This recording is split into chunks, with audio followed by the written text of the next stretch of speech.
social work. She specializes in working with MAP students in particular. Management and program evaluation, HR. So definitely recommend taking a class with her if you can. And Dr. Anna Haley, if you want to take it away from here. It's all yours. That sounds great. Hi, everybody. It's almost like some people want some jobs out there. Sorry. Bad humor. Okay, so it's very nice to virtually share presence. I can't see most of you, but I can see that you're there.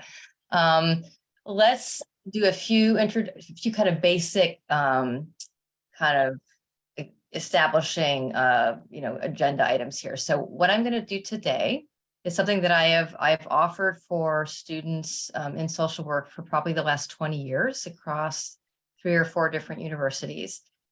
Where I want to talk to you all about ways of optimizing, making most effective as possible your resumes and your cover letters. Cover letters being at this point as important, greatly more important than your resume, even if not asked for. So we're going to talk through some examples. I have kind of bad examples where I critique those. But examples that are rife all over the internet. If you look around for templates and things, you find this kind of thing. So I want to walk through why they're not ideal. And then I provide some kind of templates that I think work better, but I'm going to also walk through why that is with a couple of provisos. So I have a lot of very strong opinions about these. My students know I have strong opinions about the content that I teach too. And you fundamentally are in charge of your job search. So while I have really strong opinions and I have had, I think, a lot of success working with students and them going out and feeling like they're their best face forward with their materials as a result, you need to be comfortable with your materials. And if things that I say stylistically, the fonts that I like, that's a little specific, but certain things just don't seem to fit with what you want to do, oh my gosh, you're in charge. You should totally do your own thing. So I'm trying to kind of add some, grains of salt in there, so to speak, but you need to ultimately decide what you're comfortable with.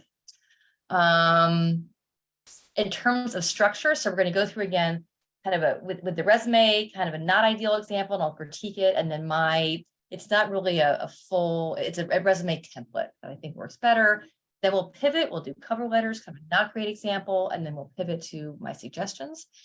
If there are some burning, clarifying questions throughout that, I definitely want you to chime in. The way I have this set up, I see you guys, and in a minute, I'm going to see a shared screen of the document that I'm going to go through with you. But I cannot see the chat. So Lauren has very nicely offered to monitor that. I'm not seeing the chat at all. So if I'm not jumping in, responding to a question, please know I'm not trying to ignore you. I just can't see it. So we'll do some questions now, but the idea is we'll go through this in an hour. And then as of 5:30 for the last half hour, we'll have a chance to do some Q&A beyond that. Okay. Any questions right off the bat? Are you good so far? Yes, Paige. This is a very specific question, but I feel like it probably will relate to a lot of people in the room. Okay. I'm just looking for general advice about long resumes that come from like working multiple jobs or Yep. like when you're doing field and working at the same time. Yep. So we will go there. We'll go there. And this, when I say these are social work adapted points too, like over the years, like I have thoughts about strategies for how you integrate, for example, placements that are intensive, high level, fairly decent numbers of hours, not paid. I guess, so what do you do with those? How do you term them, that kind of thing? So in that way, as well as thinking about kind of, clustering and describing your different bodies of experience, right? I'm giving you some advice on how to do that in terms of headers and descriptives, et cetera. Okay, so there's some broad, solid, general resume writing advice. And then we'll talk in the context of social work and what you likely have on your resume, like all of you in common, and how you kind of organize that and pitch that in the resume as well as the cover letter. Okay, all right, let me see if I can manage to reshare my screen. It worked before. So this is going to look like a mess. Can you guys all see that? Someone just yell out that you can see that, please. Yes. Excellent, because I can't even see little, emoji hands or anything at this point. Okay, all right. So let's walk through what the heck are we looking at? We are looking at a resume that I grabbed offline, granted a few years ago, and then I annotated in a bit of a tizzy. So you have my scrawly handwriting on top of a resume that if you were looking online for like, oh, how to do a resume, this would pop up along with many others that I find really, really not helpful. Okay, so let's dig into why I have so many opinions about this in the context of how to do a good resume. So what's going to come next is my alternative, right? But for now, let's talk about this. Right off the bat, I have a few strongly held suggestions about formatting.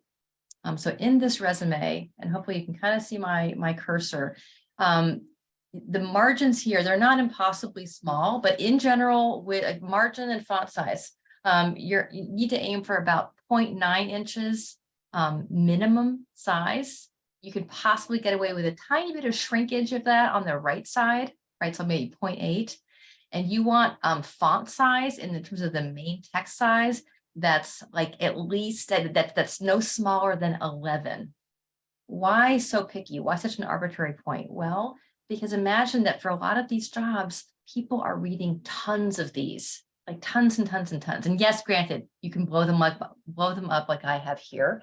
But if they wind up being printed out to be looked at together or whatever, you want to kind of maintain balance and readability of the document. You don't want to make the reader in general work any harder than they have to, which is also why, unfortunately, resumes are not a place typically, unless you're like in fine arts or design, where maybe the innovation is itself a thing to show off.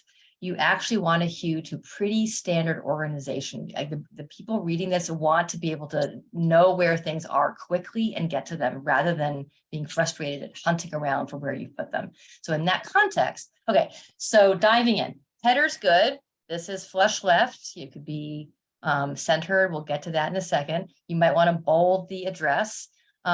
With your address, with your phone number, you want to always give a phone number where you're going to answer it professionally. That sounds kind of silly, but if you are giving a cell phone and you have any tendency to answer, yo, what's up, or something like that, you want to be sure that it's a number where you're going to be professional during the time of your job search. Similarly, with your email, it should be a professional looking email, not kind of bunny ears at AOL.com or something like that.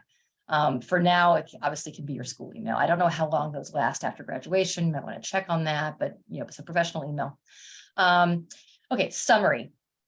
Why do I have X's? Summary and highlights, I've X'd them out, right? This is because the summary is what the cover letter does.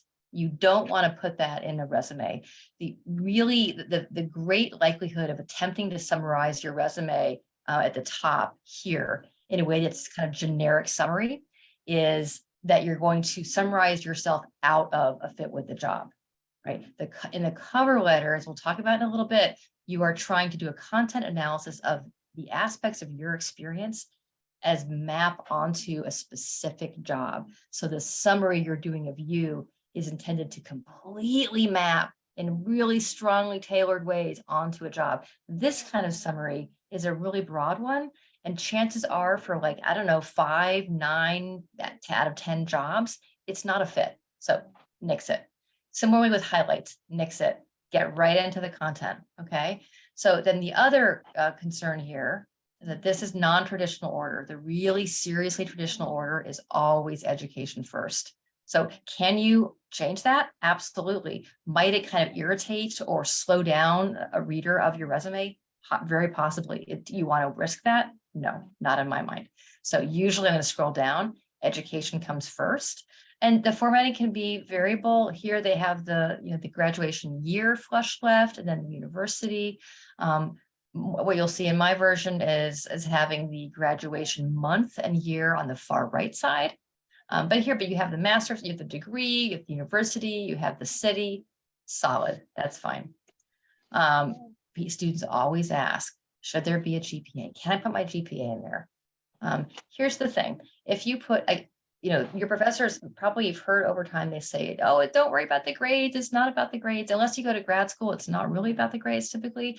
If you put a GPA in for one, you must put a GPA in for both or for all, however many degrees you have. Because if you skip one, I can tell you the reader is going to assume you bombed, right? So if you are selective only with the good stuff, they're going to assume there must be some bad stuff you're not sharing. So put them all in or put them not in. And I would say honestly, not to be brutal, but I mean, you're putting in things that are strengths. If your GPA, I would say certainly if it's below a 3.6 anywhere, unless you were carrying clearly like a full-time workload and other responsibilities, I'm not sure it's worth putting in. Not because that's not a great GPA, but it's an additional thing, and it's not something that you should worry about necessarily. It's not necessarily going to value add a ton. Your major, to the extent that the major specialization, et cetera, fits in with what you're job searching for, then that would be great to add. This resume doesn't have that. Okay. Lauren, how am I doing with any questions? There's no questions so far, so you're good. Perfect. Okay. Nothing. I mean, please ask them if they're urgent, but okay. All right. So skipping the summary, skipping the highlights, going to education, then let's back on up. So experience.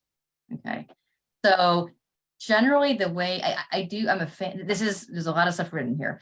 Let me make a few comments. So this says experience. I would say, as you'll see in the example I give after this, that terming something like professional experience as the first header, a category of content around your experience, and then a second one being other related experience, are generally for social work students, for most social work students, the best two headers. So professional experience and other or related experience.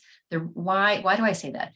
Professional and experience, because that is where you can put in your placements, and those can go alongside fairly any kind of meaty paid employment, human services, and potentially not human services, right? That can all go into professional experience. Other or related experience could be a combination of very intensive, like over a long period of time, or like really intensive hours at a time, like nearly full time for a shorter duration volunteering, or else paid experience, like paid work that's just really not professionally relevant. Maybe it was, being a server in a restaurant. So totally put that down, or being, working in retail. Absolutely put that down, as long as it was either like for a summer or a few months, pretty intensive hours, like meaty, like so intense but short, or else fewer hours a week, but over a longer period. Like those qualify. If it was very few hours a week for a relatively short period of time, that's not going to qualify for one of these body sections. You might possibly, in some cases, stick it at the back end. Okay. All right. So I'm going to show you in a second how I fit that into an actual resume, but let's go back to a first chunk, this professional experience, we might word it. I like here, you have the start month to current, and then the start month and year to the end month and year for the second one, in Brown County school system. In general, a good target for bullets, and I do prefer bullets to narrative, they're much easier to read quickly, is 3 to 5 bullets per listing. Any more than that, and the value add is not particularly there. But fewer than 3, and it's not enough. It suggests that maybe that experience wasn't meaty enough to include in the body of a resume, right? So 3 to 5, that's kind of the sweet spot. The other things to note here, you want to this is where your action verbs, your verb choice are really important. Like think about the most active, most meaty, most high responsibility, but completely true verb that you give is. What did you produce? What did you organize? What did you implement? What did you analyze, etc. And then with, here, so let's look at the first bullet on this first listing at New City Land School System. Evaluate and address individual student needs and concerns.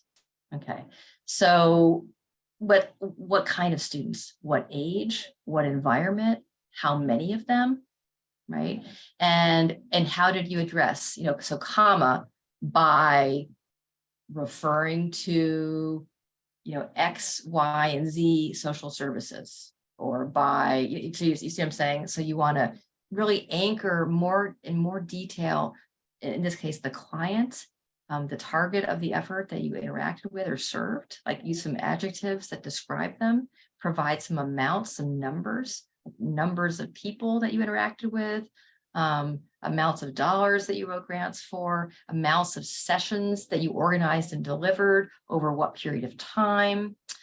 So you see all these different notes here that are hard to read, I realize, are all about that. Like what types of students, how many? I ask about conduct mental health assessments. Well, how many? If not, if you can't count how many you've done so far, that's like a weird large number. About how many a week, how many a month, right? I ask here with, I think it's the 5th bullet down, educate students and their families regarding community resources. How many students, again, what ages, what grades, what school context, regarding community resources, what kinds of resources, right? And educate, is there a better verb, one that's a little more descriptive for what you actually did there? Did you refer them to them, right? What was the education involving? All of this information, it's tricky because you can't go on forever. You have maybe like 2 lines per bullet. So it's got to be really tight, really succinct, but the more detailed you can get, you're providing these little dangles of fit to the reader. Like someone's going to get that far, right? Where you may be inserting a keyword suddenly, like, oh my gosh, they did that, right? Versus if you keep it more 10,000 miles up, there's less of a chance of that drop down, right? So really, this is kind of an iterative process. Write these bullets and then write them again. And then can you be more specific still, write them again. I really, really hone them in. So all of these notes on the side here are literally all about get that more detailed. Whenever I review students' resumes, I inevitably will ask them to give me more detail. Lauren, do we have a question? We do, yes. So we have 3 questions in the chat. Okay. So the first one is going back a little bit. So we have Dina asking, do you have to put MAP specialization in your education or just MSW? Oh, so, if you're, let's see, if you're a MAP student and you're applying to a clinical job, I mean, maybe you don't need to do that. But if you're applying to a job that's kind of MAP, reflective, consistent, whatever, then absolutely, I would put underneath your, down here in the educational listing, you kind of do like an indent or something, maybe in italics to set it off and say specialization : management and policy. Because it's very important to note, frankly, there might be people at the School of Social Work, like employees, who are not sure what MAP means, but definitely beyond social work. People do not know what the heck MAP is. The other thing is too, even social workers, a lot of them aren't sure what macro means, right? So just make sure you use terminology that is lay people, like management, policy, like those things people know. They don't know these other kind of code or acronym lingo things. Okay, next question. All right, and we have from Cindy, where do we specify being an intern? Being an intern, right? So what you could say there is, so this first listing, social worker, for example, if you were an intern, you can say graduate social work intern. Right, so you can decide what the title of that's going to be. And sometimes it's just that, it's social work intern. In some cases, students are given a specific title for their internship. It varies. Don't sweat that if you're not, but you can just put intern right there. Right, but if you know that it's graduate, then people often, if you think that you're applying to a job where there aren't really social workers, a lot of MAP students absolutely will be, then you can also insert as a bullet, or you can insert up it next to the title or in the information in the header of the listing, you could say parentheses 22 hours per week, or whatever, how many hours you did per week. So you can indicate, yeah, this was not like a 4-hour-a-week gig. This was substantial. Okay, how about other questions? And then we have from Nina, any advice for people who have recently changed careers? Yes. So again, what I would do is I would put that, I figure out how to categorize you.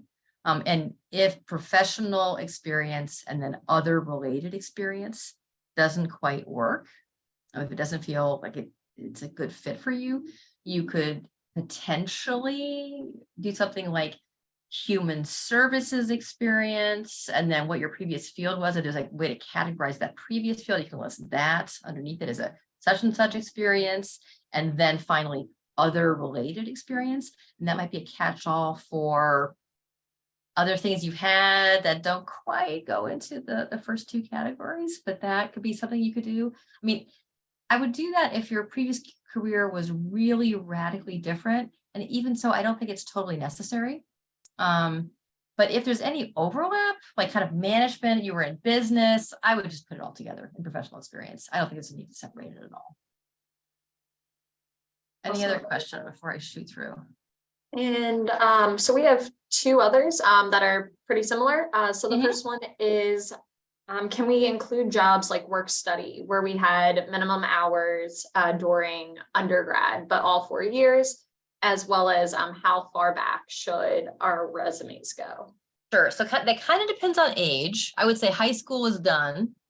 College, like the work study positions, it was really low hours, but yes, you did that for all 4 years or multiple years. That's something maybe that you can put in, see this like the bottom of your under education, in this case, certifications and licenses.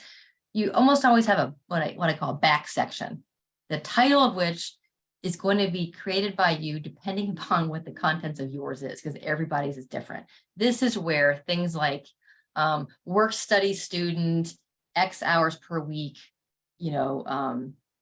all years of college, or put into the first year through the end year, right? So you can, the point being what you're signaling there, if it was so little hours that it's not really about the substantive experience, you're signaling you worked all the way through college. So it's showing kind of work ethic and ability to balance things, right? It's not so much about the actual content. In this back section would also go any kind of language ability, any kind of very special software analysis or hardware expertise kind of thing, any sorts of very special trainings, intensive trainings, any intensive conferences or presentations, or like we happen to publish something, maybe even an op-ed, things like that. Like non-degree programs or trainings you've done, you put that in there. Generally, like with the listings above, you want to do reverse chronology. So most recent at the top, going down to the least recent.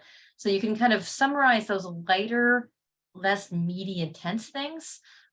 If they rise to the level of signaling something to the reader that you want to signal, that would be a place to put them. With one rule being that anything that comes on your computer as a program, you are not allowed to claim expertise in. That includes Microsoft Word, Excel, like PowerPoint. That's everyone knows those. But anything that's beyond that, for example, like other kinds of specializations, specialties, trainings, absolutely. If it's not part of your education or it's not nested within that listing, then that can go in there. And then you label it, you back out and label that accordingly. Or grants or honors grants, scholarships, right? So you can label that community service, skills and presentations. I mean, it could be whatever the heck you want it to be, honestly, that fits the content. Okay. Other questions? Yes, so we also have, how do you prioritize work responsibilities for 3 to 5 bullets when you're writing It's that? so hard. It's like picking your favorite baby, right? So go with the meatiest first, right? I mean, and if they're all meaty, then maybe the chronological, like from, again, most recent to least. But, and there again, unless you're someone who is applying to lots of really different jobs, like different on the like clinical to like micro to macro spectrum, maybe, I think you can have the same resume for everything. I'm not one of those people that feels like, oh my gosh, you should totally tailor. You tailor the cover letter, not the resume. So assuming that, then just go with the things where it was a decent sized project that maybe you did start to finish, or it was you were part of a team, but then it had a major deliverable. It was a grant that got funded or some major report. And so maybe you're part of a team, but it was a big, major optics or major contribution sort of thing, right? So they're all you or partially you, but big deal. And just so those are the priority things. Things like the equivalent of kept things running, communicated well with clients. No, we're assuming at this level that you can do that kind of thing, right? And it's more kind of what you did, what you produced, what you generated, what you delivered, what you implemented, what you evaluated, that kind of thing. Other questions? And then we have from Miriam, so about work study, or I guess any position really. So say if you have two different titles, your internship title and then your employment title from the same At the same agency. place. At the same place, yes. So how should Right, that look? Right. Yeah. Yep. Okay. So that's all different. So see here where you, in this example, you have the title, like if you look at social worker on these two title chunks, these listings, you have title first, and then you have the organization name underneath with the city, state.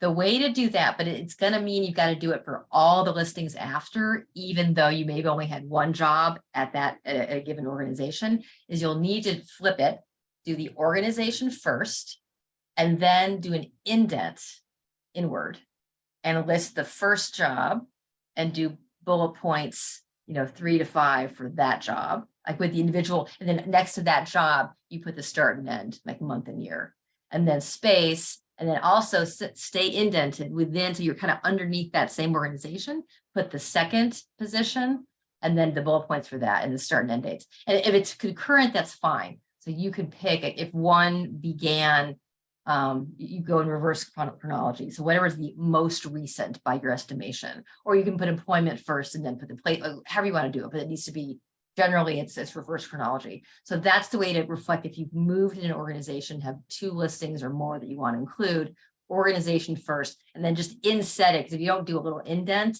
people might miss that it's under the same thing. So just jog in the title in that case. And then thereafter, even if it's like one-on-one, you need to do the same thing, like the organization, and then kind of indent a little bit with the job title and then the listing, even if it's only for one job. Okay, can I scoot forward just to kind of scan this real quickly? Yeah, we right? can go back Okay. to the last Okay. two. So this is very basic and not terribly sexy. I get it. I'm a fan of resumes not really being sexy, again, as I've kind of alluded to already, but you guys could change your fonts and you could soup this up as you want. But here, this reviews what I'm talking about. This is a 0.9 inch margin. This is I think 11 or 12 inch font. This is my current favorite font, which is Cambria. I'm definitely a fan of serif fonts. Those are the ones that have the little nicks in them versus like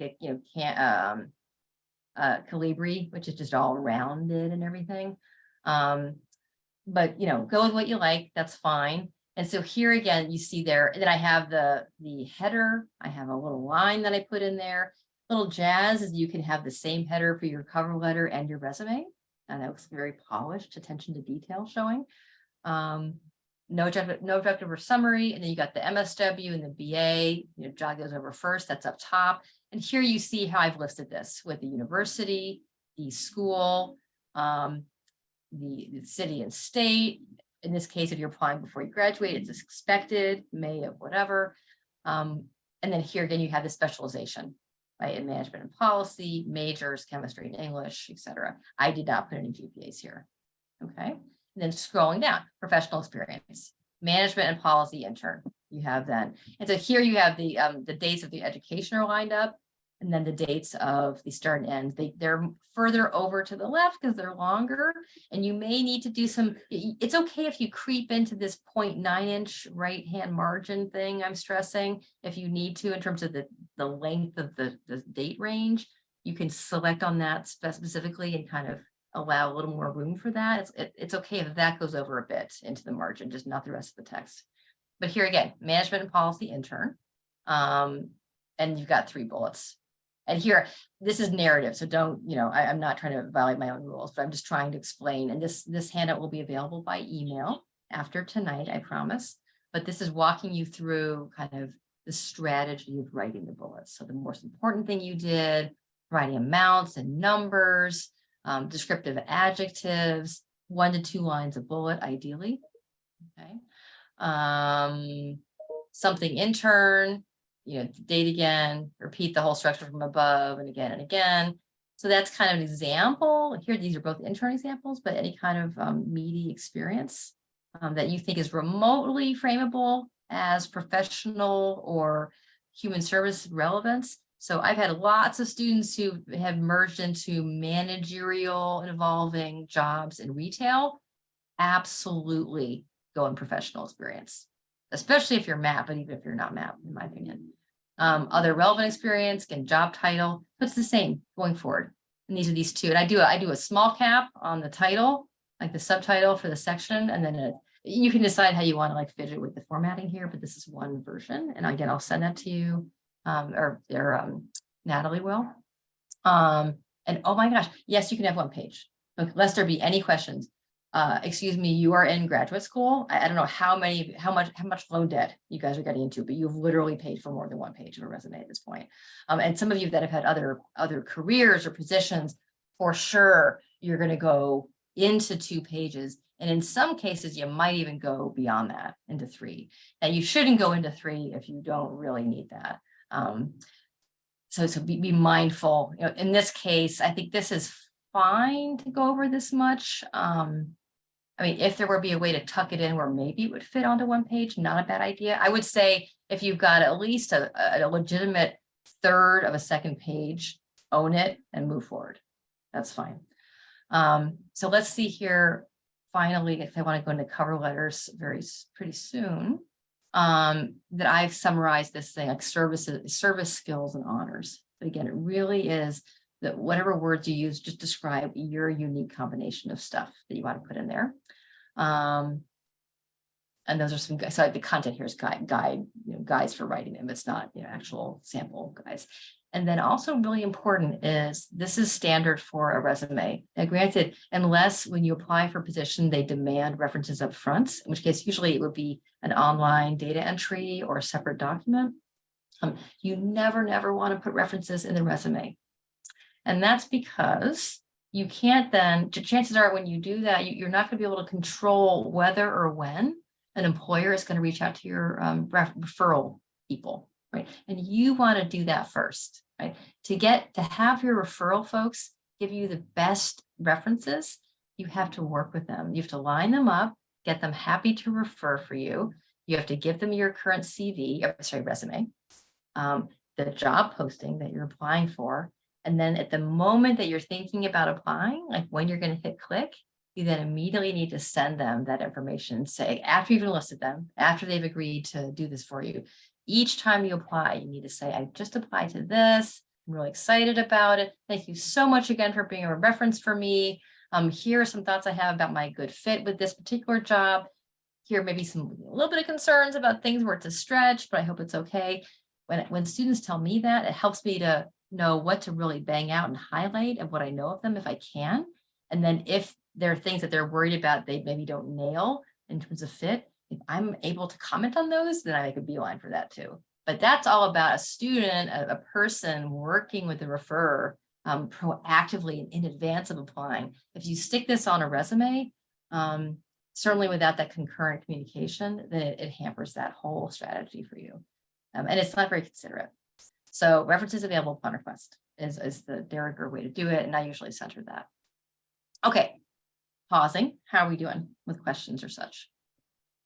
We have 2 questions. Mhm. So the first one was, what type of format should we send the resume, like a PDF or a Word doc? Right. Okay. So especially if you guys are using Google Docs, which it is not my favorite. I'm still a hardcore on my computer Word user. Oh, someone needs to mute. There you go. PDF. Absolutely. You need to make sure that when you've got that document formatted, like as beautifully as you possibly can, then lock that down. Like, do a PDF save so that wherever it goes in the world, it will look exactly like you intended it. Because unfortunately, even though we all know with Word documents, things jog around, people will still think, that's not very attention to detail, right? So definitely do the PDF version of it. Right. And then the other question is, where would you put your research experience? So I would put that, I mean, it kind of depends, I guess, if you have a decent amount, like multiple, like at least 2, but kind of more, and you're applying for research jobs, you could do like a research experience section. That tends to be, though, for folks that are a little further down professionally, like let's say 5 years from now, typically for folks. But otherwise, I would put that in professional experience. Right.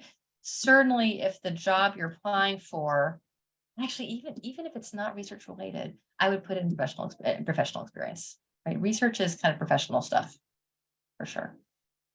Okay, one other thing I want to just tag on real quickly is you see this kind of last name with this footer thing. For sure, I would put this in for your resume, for sure, if it's more than one page, right? So that people will always know that there's a second page and whose second page it is in case they get separated. Because plenty of folks are still old style, they're going to print stuff out, which is why the font size matters. And it may get separated on the printer, and you want to make sure that things can be held back together that are yours. Okay.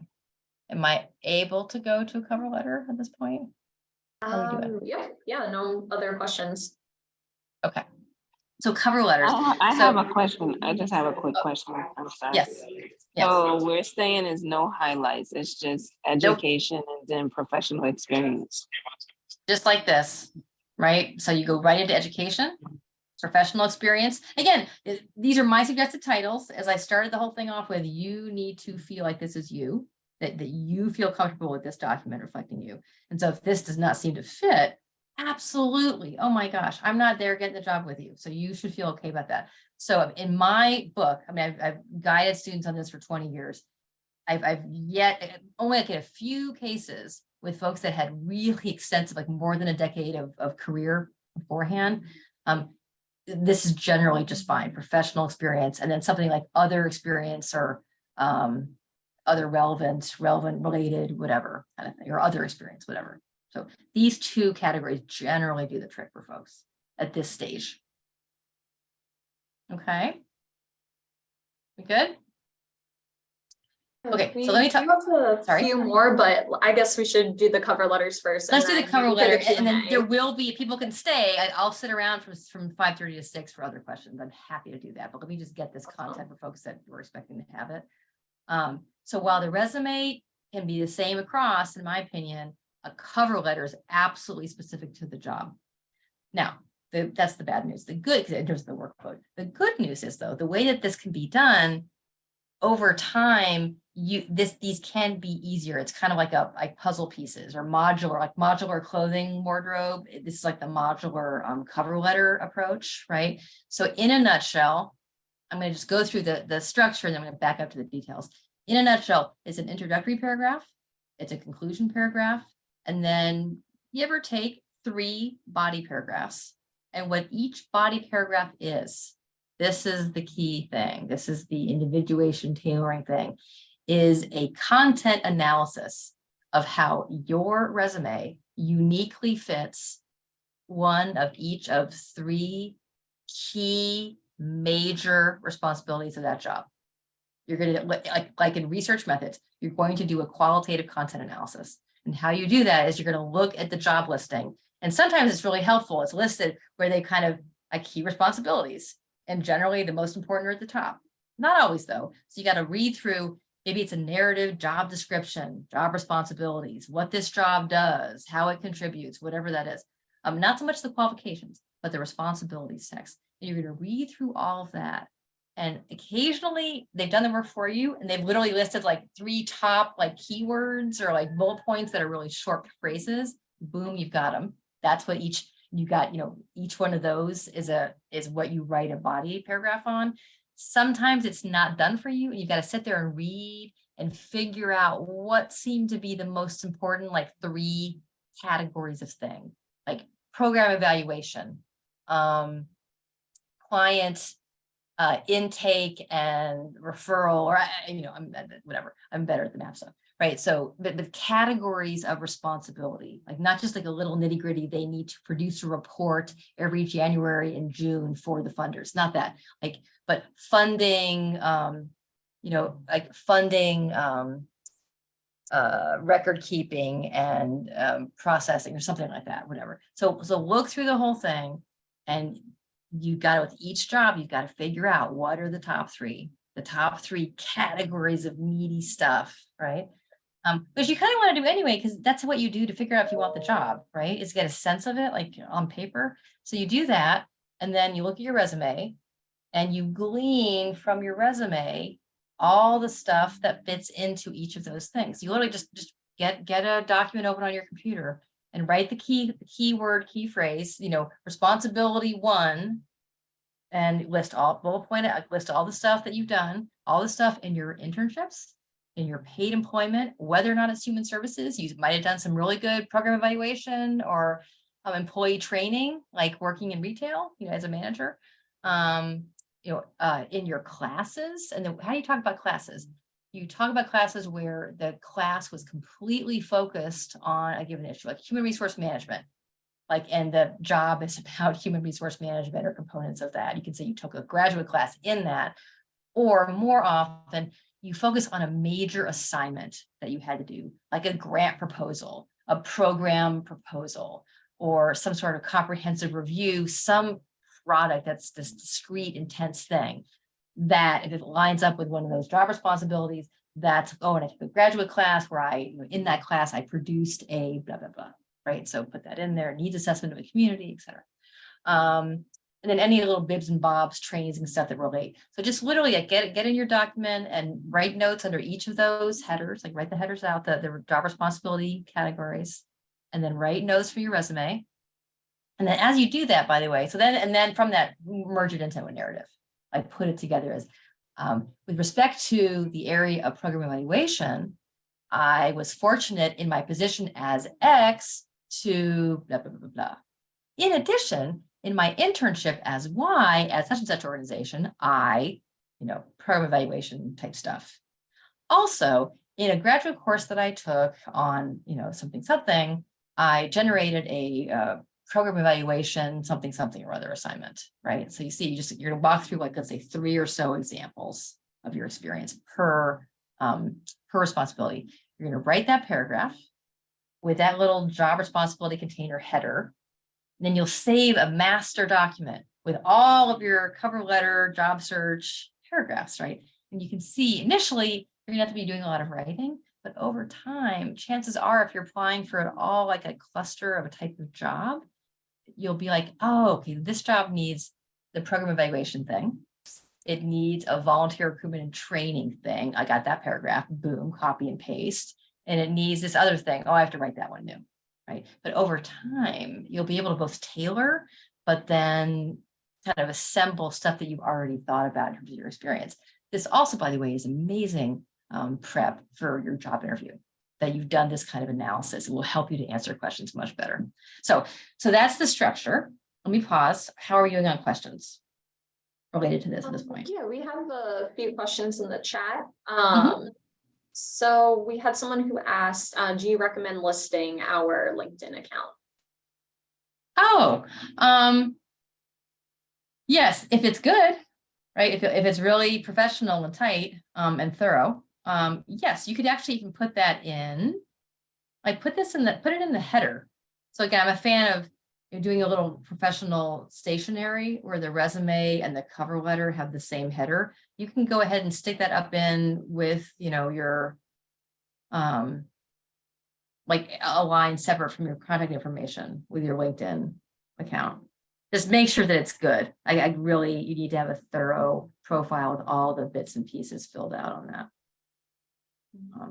If not, it's not a problem to not include it, but it is a problem to include it if it's especially if they're hoping for you to do any kind of social media type stuff, right? Then not so much. Okay, other questions?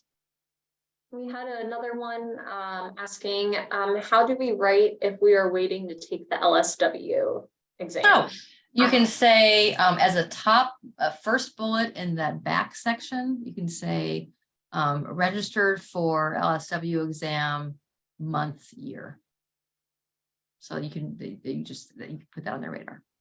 Where? In the back section, like at the end where you have some, little bits and pieces of things that you've done, honors, service, volunteering, etc. The very top first bullet, you can say registered for LSW exam month, year. You can note that there. Okay. And then another question was, where would I put my education? I guess the section wise. In the letter or in the resume? I think they were referring to the resume. Yeah, the resume, again, we talked about that. So that goes up in the top. Always at the top. And That then- is standard, and this is the kind of case where, again, individuation, unique style, no, not worth it. It will just slow the person down. They'll wonder what's going on there. Why are you hiding this? Like, it should go right at the top.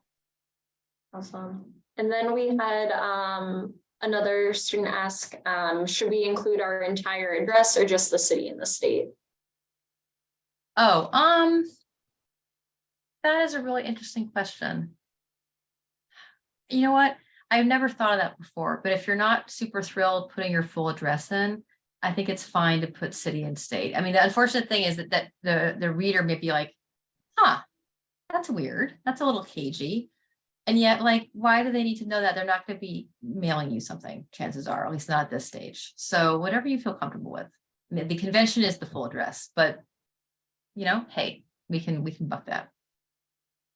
Alright, and then Ashley wanted to ask, is it recommended to add a cover letter when you include your resume that we send when applying to field placements? Or just the resume?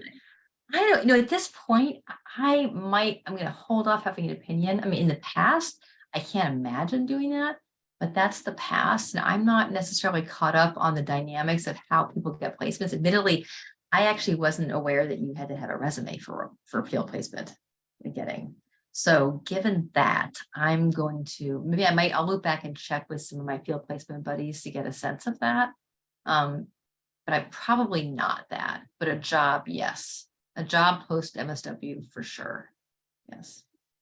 So let me just touch on, it's okay if I just touch on a few other points about this, and we can go back to questions. So again, you had the same header. I would add in the cover letter, I would add the date that it's being sent. That's missing here, as well as RE, which means regarding, right? Okay, like a bold, you know, not, I have the two numbers here, the 1 and the 2. That's, I don't include the 1 and the 2, but above the dear, put a bolded RE : and then the name of the job, so that it's clear very easily, very straightforwardly, without having to read your letter what the job is, right? And then in terms of salutation, you have to be very clear, very certain that you know exactly how to address the person, that you know that it's a Ms. versus the MX versus a Mr. versus a doctor versus a professor. You really, really need to be sure about that. And I mean, Google could be your friend there. You could try to triangulate information to confirm that in terms of gender identity or title, like kind of honorary title. If you're not sure, or if you have a job where it doesn't list a person, then you can say, dear hiring committee. That's relatively solid. It's certainly better than completely botching a salutation. It's safer. Okay, so here again, we will make a few comments in our final moments about the tone of this one. So here, as a highly skilled social worker, you know, that verbiage, my experience aligns well. I'm certain I would make a valuable addition to your organization. Wait, I have kind of a little snide comment. Whoa, settle down. Like, this is very, what creative writing teachers say is showing, it's telling, not showing. Like, this person is very assertive about how great they are without any evidence yet. It's premature. It's fine in the opening to say, please accept the attached or enclosed or you know, whatever resume toward my application for the position opening of X. I was very pleased to see the posting and think that my combination of experience, and that I have the language down below, that my experience and skills would poise me to make a very strong contribution, right?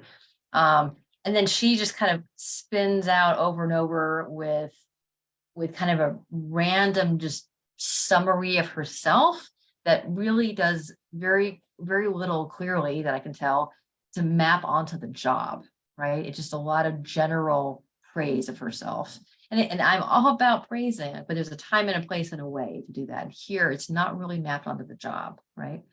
There is this last, but let's see. Welcome the opportunity to contribute. So in this, the last long paragraph, I'd welcome the opportunity to contribute to your ongoing success. So that wording is kind of nice. So again, wording where you're kind of aiming to help, to add, that's nice in this context. Another catch is with the closing paragraphs, you don't want to dictate what they're going to do with your material.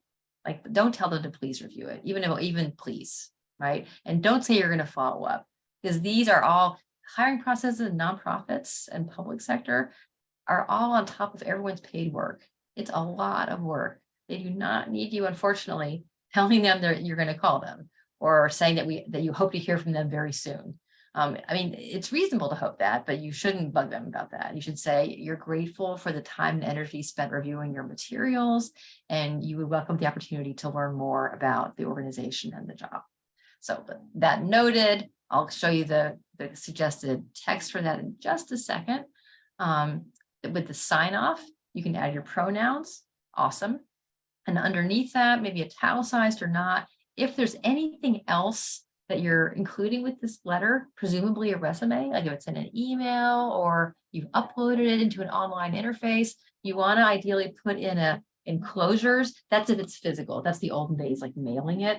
Or if it's via, kind of electronically, then attachments. Since you do attachments, colon, and then whatever you're attaching, resume, comma, writing sample, comma, references list, like whatever you're including with the cover letter, put it in here. That's kind of like in the resume when I said, put in a footer, like your last name, and then, one of however many pages. You want to prompt them that they should be looking for other stuff with this letter. Just a helpful little guide, right? A reminder. So if we slide in then, let's see, that same, this is kind of my template, right? So same header, get the salutation right, or do hiring committee, do a little header with the date above it, and where this is going. At this point, where it's mostly electronic, you don't even really have to put in the postal address. It might be worth putting that in if you're applying to a different state. And they might be thinking, does this person know that we're not, like, that we're in a different state than them? So maybe putting in the city, state, like the actual address, will just relieve them that, like, you're fully aware that it's like you'd be moving for this position. The RE with the job title, then opening, the dear such and such, and then the intro paragraph. So here we have wording that's a little more kind of open and kind of backed off, but appreciative. It's my pleasure to submit an application. I believe that my combination of experience and education in the areas of, boom, list little keywords for those, what's going to come up in the body paragraphs, would enable me to make a strong contribution in this role, further the opportunity to advance the organization's mission of, maybe a little summary of the mission as a job title, would be very exciting and a natural next professional step for me. Something that's optimistic, that's light, that's not, I'd be awesome, I'm going to nail this, but is also like excited, enthusiastic. That's kind of fresh and light, right? And then you go into your body paragraphs, right? So body paragraph 1, the seemingly, from what you can figure out from reading that job posting, the most important like category of responsibility, right? And I give you suggested language here. And then body paragraph 2, the second most important one, seemingly. And then maybe sometimes 2 is enough, kind of depends on the job. Or you do a third, the third most important responsibility category based upon the listing and all the stuff that have you've done that line up with that nicely. And then concluding paragraph. You can say you long followed the organization, or you're committed to the work, you share, something, like you do a little personal thing about how this, you look forward to working in that area, how the job would be a welcome extension of your past work, or maybe it's an exciting pivot from one population to another, like some kind of comment about enthusiasm about this opportunity, and that you'd welcome the opportunity. This is kind of the money line for finishing, to learn more about the organization, I put their name in, and its hopes in filling this position at this time. That reflects that you're open and eager to understand not just the job, but like what they're hoping to do with this hire, like beyond what they've done in the past. They might have like new excitement, like let's take it in this direction this time. Let's get a person with this such and such stuff going on, right? And so you asking about that, being attentive to that, just seems really professional and self-aware and team playerish, right? And then ending it with, I greatly appreciate that it's the hiring committee's time spent reviewing my application materials. I can be reached at, this is perennially always weird, even though your contact information is right up top, go ahead and list it again. Maybe list the best one first, whether that's email or whatever, and then second, your phone. and sincerely. You got your name, and here again, you see enclosures, or more likely you'll write attachments, and then, whatever else you're gonna attach there. Okay, so that, with a minute to spare, I think that covers my delivered content, and now I am totally happy to sit back and answer any questions. Cover letters, why don't we do cover letter questions related first, and then I'm happy to just kind of toss it open. Okay, so we did have a few more in the chat, that we could probably just go over real Totally. quickly. Am I So- okay with it? Why don't I stop the share at this point so I can, engage more directly? Sound good? Or was there a question that's like really focused on the handout? That you can tell. I think you should be okay. Okay, I obviously I can always put it back. Okay, all right. Yeah, so we had a question about, when like organizing your resume, should you have a relevant courses section? Oh, no. No, I would not do that. What I would do is, again, sorry, that sounded a little blunt. You do that if you haven't really crafted the cover letter to feature those things. And yeah, you're trying to, and you haven't I'm sorry, what you can do instead, in addition to weaving that into your cover letter where it's relevant, and if it's not relevant, then it's not really helpful in the resume either, frankly, is to put up in underneath the education listing, what next to specialization, presumably specialization or major will capture that. But if there's another chunk of classes that you took that are outside of that, you can say additional, courses in, and then kind of categorize it. Don't list all of these. Don't say this, that, and the other, but just say additional courses in, like if you were a MAP student, but you took a kind of cognate, a set of courses in interpersonal practice, you could then say, you put that up there if you think that would be helpful for the position. And then we had another question. How important is the overall design and aesthetic of your resume? Do you recommend only using like black and white, or maybe add some like color to it? So I wouldn't add color. So again, as I said early on, unless you're like, in fine arts, like a design person, I would, which we presumably aren't. This is really not the time to innovate. And color, the catch is if people are inclined to print it, no one's got a color printer. And there's an actual risk that the print will drop out once it's been printed. And some folks just literally their eyes are such that it's kind of glaring or it's overwhelming. So the most important thing is that it's neat, that there are no grammatical errors. If you choose to end the bullet points with a period, sometimes you don't, sometimes you do. Like it's kind of a personal choice. I kind of prefer the period, like making it a sentence, but then every single one should have a period. The moment there's not a period, it's kind of like screaming like really loudly. So really error-free, really formatting consistent. It's kind of like, so not a time to get crazy.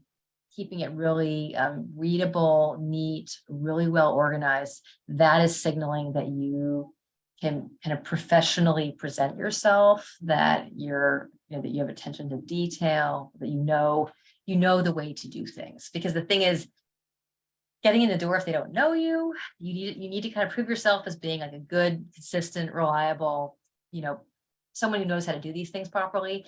And then once you're in the door, then you can kind of, let her roll as is a good fit. But right now, get in the door. All right, awesome. And then we also had a question, is it okay to address the person as to whom it may concern? No, ooh. Sometimes, no. I was gonna say sometimes you have to. No, if you don't know the name, then do hiring committee. Because if you're applying for a job, the hiring committee may be one person. In many cases with small human service agencies, it is, but that's never inaccurate.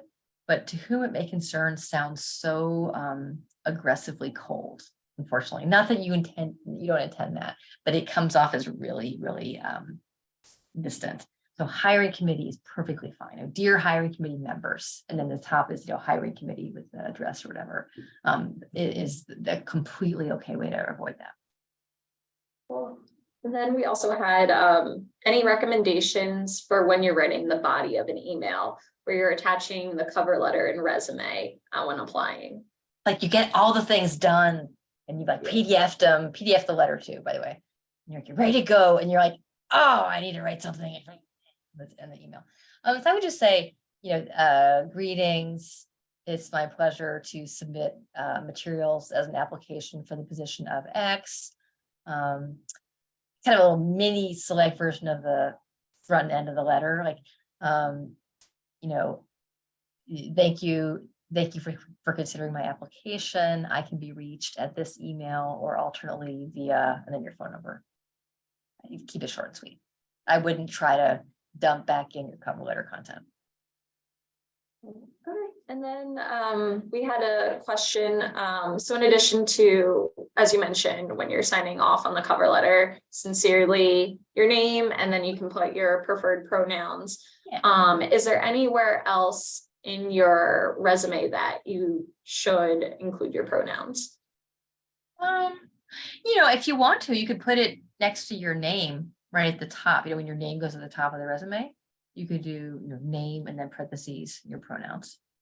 You could do that. You could do it as well as after you're kind of signed. And if you're, by the way, if you're shipping an email resume electronically, if you don't have a scanner, you could take a photo on your phone using like an app like Cam Scanner, which does at least stabilize the image better than just a plain photo shot. And that way then you can print and like sign it, but you may not have a printer either. So if that's the case, there are ways you can electronically sign sometimes, but in a pinch, don't sweat it too much. Just, type your name in and you can put underneath it, submit it electronically, which you don't even really need in this day and age, but it's a bit of an olden days way of saying, and I didn't sign it, but it really is from me. That's a little old fashioned, but I have to worry about it. Cool. And then we also have, are there nuances for the format when doing resume and cover letters for clinical jobs versus map jobs? Honestly, no. So cover letters, right? It's going to be really map-like or really clinical because you have structured it around the nature of the job. What it's going to be is more important than map or clinical. It's going to be relevant to the job. It's going to be you fitting yourself and all your good stuff onto that job, whatever that job is. And a lot of jobs are kind of mixed, so it's not necessarily one or the other. By doing it this way, where it's about the key responsibilities of the position, and that's how you write about yourself in the letter, in the body, it's literally tailored. You can't get better tailoring than that. And in terms of the resume, that too, like what you have in there is going to show, chances are, because of your specialization, that you're more one flavor than another, right? So I don't think that there's too much worrying about that. If you feel like you're more one flavor, like one thing, but you're heading into another direction, I would say, leverage what you can of your experience in the resume. I put on there what you can legitimately in that new direction. And then in the cover letter, do that too. The thing is, if it's a new direction, you're not going to get the job if you can't fill out those body paragraphs that line up with stuff that qualify you for those responsibilities. So I would say it for most students. Again, I wouldn't worry about nuance. The way this is structured, you should be very, very well served. For folks that are career changing, then you might acknowledge, you have this exciting professional pivot where you could say this in the opening paragraph of the cover letter, your previous experience as well as your, exciting pivot into, graduate level education, in the field of social work, poised you to make a really strong contribution to this position. If you kind of acknowledge in that way briefly that there's a pivot, but honestly, I think just a value add in that case. So anything else? Yes, we have another. Oh, it's two separate documents, that one? Yes. So I would probably do two separate documents. Yes. The catch would be in some cases, if you can only upload one document, then oops, okay, go ahead and put the cover letter first and be sure that at the bottom, it sounds funny because it's attached so that it'll be obvious, but underneath your name, do the thing where like, attach, colon, resume, just so that it's very clear that they open that up first, like, wait, where's the resume? That it's clear somewhere on there. There is a resume. It just literally scroll down a bit and it's right there. So, and to write my address at the top of the resume, we kind of covered that. Because of your location, it's conventional. It is conventional to write the whole address, but honestly, if you don't feel comfortable with that, I guess you could do city and state. The catch is that will itself announce itself as being not typical. So I think you should do what you feel comfortable. This is where you're in charge. You should do what you feel comfortable with in that regard, for sure. You guys have this. You're going to do a great job. You can do it, and it's a lot of work. It's exhausting. I'm sorry in advance for all of that. But so this will be taped. I will share with someone's gonna, either Warren or Natalie Bembry will send out the document that I shared the screen for today. And then I will make a pitch for compensation negotiation coming up in a month, in a few weeks. Yeah. Where students could feel like, oh my gosh, it'd be so great to get to that point, but that's not a big deal. Whatever, I need to focus on getting a job. And I'll tell you, it's really, really, really important to have those tools under your belts, right? To know how to ask for and get what you're worth, what you need. The field needs you to be good at that. You need to do that well for your jobs, like on behalf of clients and organizations, but you really need to have those skills to do it well for yourself throughout your whole career. It's kind of my personal, one of my main missions, how I kind of do social work, is educating about that issue as well. So I encourage you to check that out, even if you're like, oh my God, whatever. And we'll talk some more. Okay. Cool. Awesome. And Anna, I actually have a question. Oh yeah, good. So a lot of us are graduating in May or even in August. When would you recommend that we start applying to jobs? Oh my gosh. Whenever you feel comfortable. Right? I mean, you'll hear increasingly this term, you'll hear about your classmates that have already sent in applications, or they're applying now, or they got a job. They're working for their placement. And you'll just have this like cortisol poisoning that shoots through you at that moment, like a lot of you, like, but that's just not something that everyone wants to or is able to deal with, so you'll have to negotiate if you apply early and they are all excited to have you start, that you can't necessarily start, or that would really be difficult, and so you have to figure that one out. Alternately, if you wait, you have to consider you may have a gap, that you won't have employment right away. And so can you weather that? Like, do you have a backup plan for being able to get by while you job search, right? So everyone's got different situations, different needs, different tolerances or preferences in that regard. So there's no one, it just, you're going to find this great job, hopefully at some point, and that's going to be the fit. And who knows how, when you applied relates to that. So how's that for a kind of a punt? Yeah. We also have another question in the chat. So Alia is wondering, what makes a resume really stand out if you have the same, like work experience as other applicants? I'll tell you, it's the cover letter. It's not the resume. I mean, obviously, your experience is not to gut those of you that have accumulated amazing experiences, and even those of you that have really good briefer experiences. Like, make it clean and communicative, like organize it predictably, all that, have really good, pithy, maximally action verb selected, lots of good details about amounts and characteristics of populations you've worked with or things that you did. Like, all that good stuff is really important. Yes, for sure. But honestly, those will be a dime a dozen in many, not all churches, but many. Where you individuate is in your cover letter, for one thing, and how you write as a professional, certainly for MAP students, but even for most, clinical and in between students, writing is really important. And showing that you know how to write kind of in a reflective, engaging, not just grammatically correct, but engaging, thoughtful, interesting way, and you can present yourself in writing, is really important. And you will distinguish yourself by doing that. As well as then, on top of that kind of impression you make in your writing, it's a little mini writing sample. in how you do that fitting of you onto the job. The resume doesn't do that. The resume makes the reader have to figure that out. It's a lot of work, and it's sometimes not obvious. The cover letter is where, before the interview, where you really dig into that, you tell them, here's my fit. Like this is, I have a lot to offer in this regard. I think it's a great, this and this and that and the other thing, right? So that is how you stand out versus other letter writers who do things like, I get a little mini professional bio or something that may coincidentally knock into some of the job responsibilities, but not intentionally. Like there's a lot of those out there, and they don't do anything for anybody. If you really tailor it, that is how you stand out. A picture on a resume, I wouldn't do that, because it, yes, bias can happen, but it can also signal somehow that you're thinking somehow you will get a certain response by including your photo. Like I think that it's a noisy, kind of confusing signal to send. And if it's printed at all, that who knows how it's going to come out quality, resolution wise. So I don't need to worry about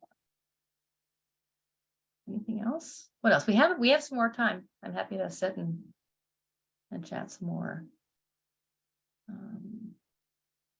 Are we good? Poke us with a fork, we're done.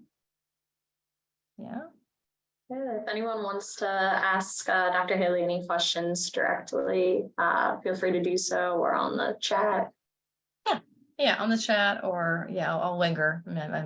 I am blocked until 6 o'clock. So Yeah, and before we do end as well, on behalf of the School of Social Work GSA, we do want to announce that Dr. Haley will be having another event on February 23rd, which you mentioned earlier about salary negotiation.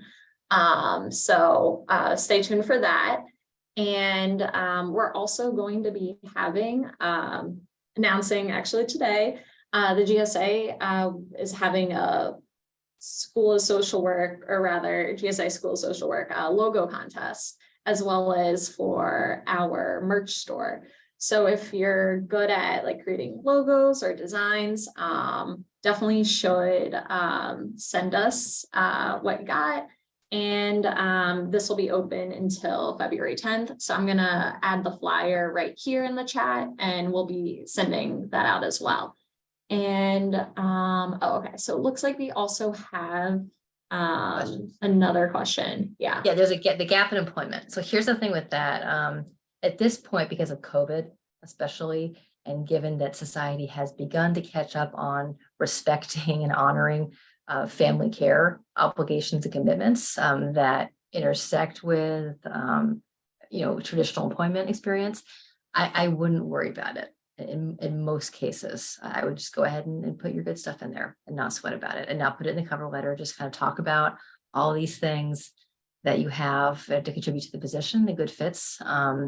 The fact that you're presumably newly minted as a graduate means that it might be different if the gap were between you applying and the last thing that you did that you can talk about, that's in your resume and that you're writing about your cover letter. If literally you've literally not shown anything, or you've done family care for like a year prior to applying, that's not the case for any of you. Like you're graduating from an MSW program, so you're absolutely active, engaged, out in the world. So there's, not that the others should frankly be penalized either, but you're active, and if you have previous gaps, many people at this point with COVID have had gaps. It's kind of a normative thing. So I don't worry about that. I would say there's one more. Oh, the resume for the social work exam application, things like that. No, generally that's just informational. I mean, I make it legible. Like things that you're submitting for an exam registration, make it legible and make it complete. But I don't know for sure, but I don't think that, panache, and all my exhortations about, how you do each bullet description, I don't think so.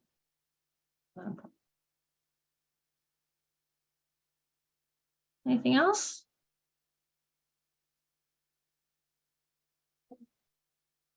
So I know earlier you had mentioned that for folks who have interned and worked at the same agency, but in different capacities, we could list the agency first and then include the job experience below.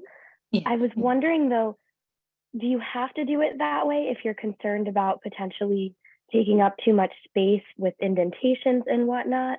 Or are there other options besides, that's- going about it in that way? I mean, you could, of course, just proceed with individual listings, like job title, organization, job title, organization, etc., where the organization just repeats itself, right? What you lose from doing it that way is what's a potentially positive cue that, wow, you had multiple roles in the same organization, suggesting that they liked you enough to keep you around, or they liked you enough to have you in simultaneous different statuses, intern and paid employee, right? By doing it, by capturing it under a listing, you get to signal that. So you can, you can try to minimize the effect by the indentation being just really small, as long as it's just a little teeny bit in, so that you can see that it's underneath the organization. It doesn't have to be super space consuming, but you do get that nice signal. Like when you've really migrated through an organization and through 2 or even more roles, I think it's a very quick, unspoken way of signaling that clearly. Okay, thank you.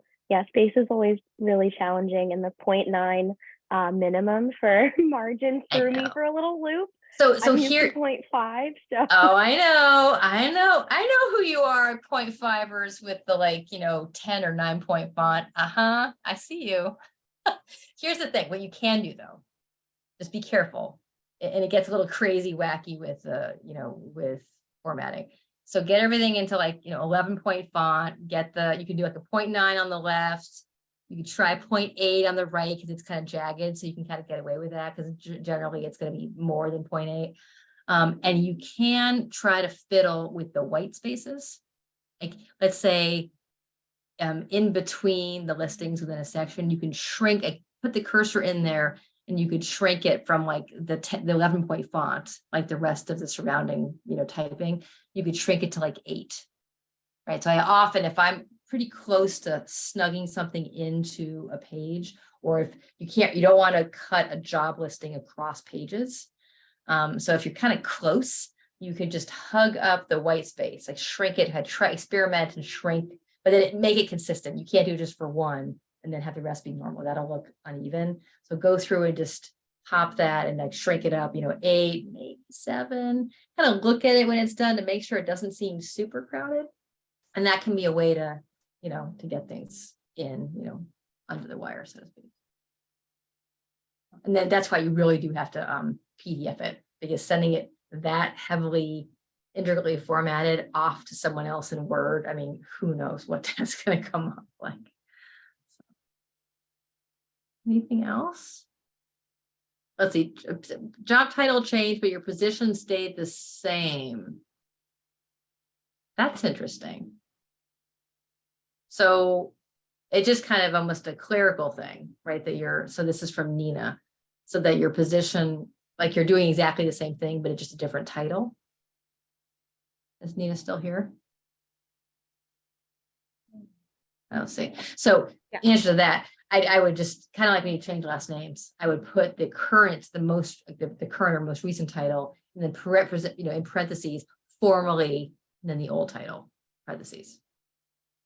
And yet, or just skip the older one, because honestly, I don't think anyone's going to care. You're not lying or anything. So if literally there were no responsibility changes, then probably just do the current.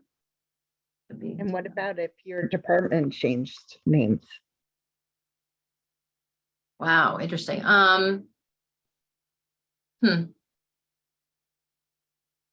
That one I would put in current department parentheses formerly known as, or formerly, and then the old name, because that's just in case.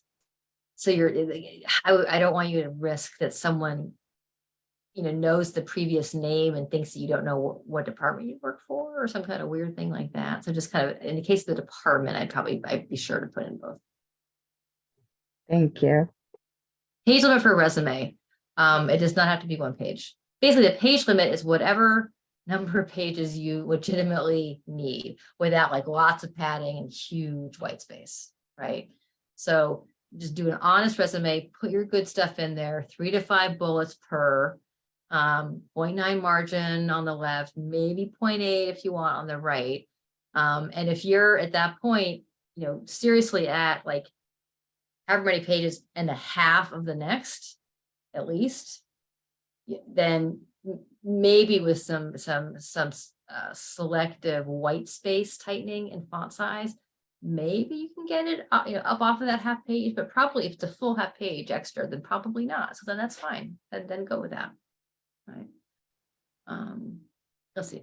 My social work duties are incorporated in mine. Oh, I would say so, Pauline. I mean, you could then. Or you could talk about just being your job. I would still probably have you split it, and I'd have you talk about your job. I do the organization, up top, and then jog in a little bit. Put your paid employment in there, start and end dates, or ongoing presumably, and then try to carve out what's distinct about your placement, because it's supposed to be distinct, right? If it's a placement, it should be distinct. So I would try to figure out a way to list it separately, like what the distinct responsibilities are. Okay. What else? It is, but somehow similar. Okay, and that's the thing is, I once read a resume. It was actually for a friend's partner, not at all in human services, and he had the same job across, like within the same job at different locations in the same organization, and the same job across like 3 or 4 other organizations. It's okay if you repeat yourself. It's that if it's different hours that you're referring to, like that's the thing is you can't double dip if it's literally the same hours of the day. But if you can kind of tease out like when you're in employment mode, like billing hours presumably versus internship, right? Then if it repeats, it repeats. But ideally probably try to find at least one bullet that's 1 or 2 that's different across each, as well as some overlap. Okay, so people are asking about the compensation session RSVP. Oh, there it is. Is it coming? Okay. Yep. Okay. So it's in there. All right. Anything else? You guys look very serious.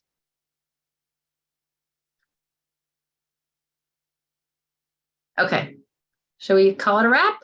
And hopefully I'll see some of you at the negotiation session. It's important. Think gender pay gap, race pay gap. The biggest remaining reason for that is not negotiating or not negotiating well. We got to do this, y'all. The MBA students, they get an entire semester's class in just negotiating. I taught it at University of Wisconsin, right? We have to get in on this for ourselves, for our organizations, for our clients. It is really, really important stuff. And we should know how to do it and do it well, and get more comfortable and more freaking out, all that good stuff. So please consider, if you can, attending them. Awesome. Well, thank you so much, Dr. Haley, for going over resumes and cover letters. And I just put in the chat the link for Dr. Haley's next event with us with negotiation. So that's going to be on Thursday, February 23rd. So make sure you attend that as well if you can. And we are going to be posting the recording of this event on the Social Work YouTube channel. So if you want to go back, take some notes, that will be up there within a week. And thank you for all attending. Yes, thank you guys. Have a great night. Take care. Bye.